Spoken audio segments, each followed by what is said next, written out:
President Obama's race to empty the Guantanamo Bay detention facility is on.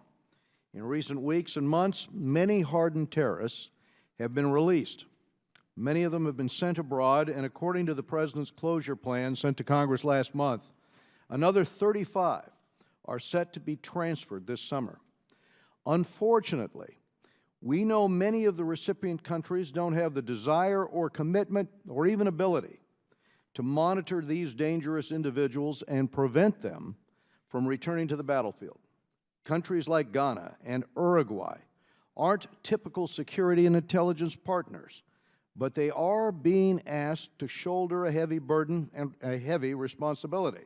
And there are real concerns about the administration setting aside intelligence assessments to deceive countries about the threat posed by the militants they are being asked to take in.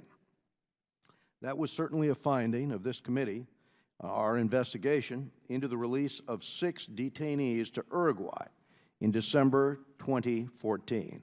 And I want to thank Mr. Jeff Duncan of South Carolina, the chairman of our subcommittee that focuses on the Western Hemisphere. The top State Department official overseeing Guantanamo at the time wrote to the President of Uruguay that there was no information about these 6, there's no information that they were involved in conducting or facilitating terrorist activities against the United States or its partners or allies. No information? They were known to have been hardened Al-Qaeda fighters involved in forging documents, trained as suicide bombers, fighting at Tora Bora, committing mayhem, committing murders in Afghanistan. And although the law clearly states that steps must be taken to substantially mitigate the risk of released individuals from again threatening the United States, senior Uruguayan officials asserted before that these 6 arrived that they would not impose or accept any conditions to receive these former detainees. Indeed, these 6 terrorists were housed just blocks from the U.S. Embassy without the prior knowledge of U.S. officials and frankly were often seen outside of the embassy. The administration often talks of detainees cleared for release as if they are no longer a threat. But just over 30% of the detainees that have been released are either confirmed or suspected to have returned to the battlefield. Several of the senior leaders of Al-Qaeda in the Arabian Peninsula are alums of Guantanamo.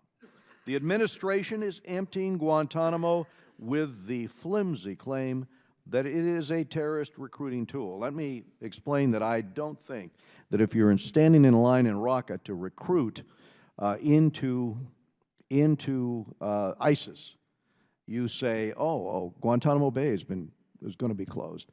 No need to enlist here. What Raqqa is about, what ISIS is about, is the establishment of the caliphate. That's what's driving recruitment, and frankly, the success of ISIS on the battlefield is driving recruitment. Closing this detention facility has been opposed by bipartisan majorities in Congress and even members of the President's own cabinet.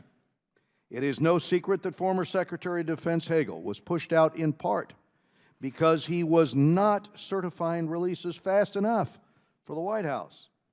Yet President Obama remains determined to push out as many terrorists as he can to other countries.